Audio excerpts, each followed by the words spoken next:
Okay guys, we are back with video number 4. Just got done cleaning the condenser completely, hosed out the inside, wired it back up, the condenser fan motor that is on top. Went ahead, put the side panels on, wrapped up the garden hose. Now this unit was freezing up before, which I did check the indoor air filter and that is clean and new. The blower motor does run inside, so I'm going to check charge. Well, the customer went ahead and plugged the turned it back into cooling.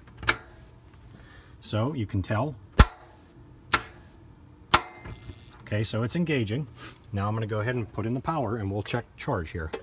I do have a thermometer hooked onto the fat line, which is our suction line. And what will we be checking here is we're looking for superheat. That is what's the leftover refrigerant that cools your motor and gives you a full charge of refrigerant. Allows it to run at peak performance. Hang on a second. Should have been a little bit more prepared here. Yeah, basically this compressor down here, if you can read that, that's your indoor coil right there.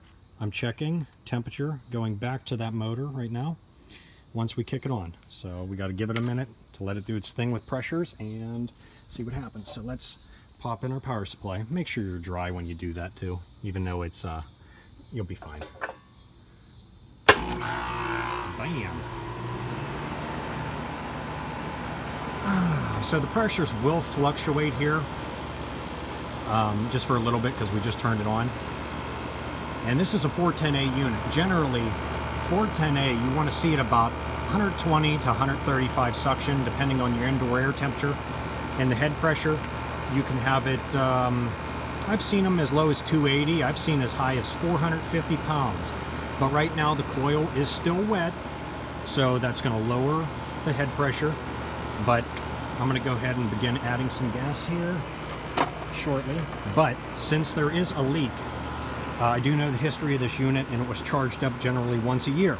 So I will be putting in this Easy Seal product. So I will show you how to do this, because I've looked for the leak before and it is a pain looking for it. I believe it's on the indoor coil, but the system, it's I think around 20 years oldish, so usually about 25 years is all you're going to get out of the system.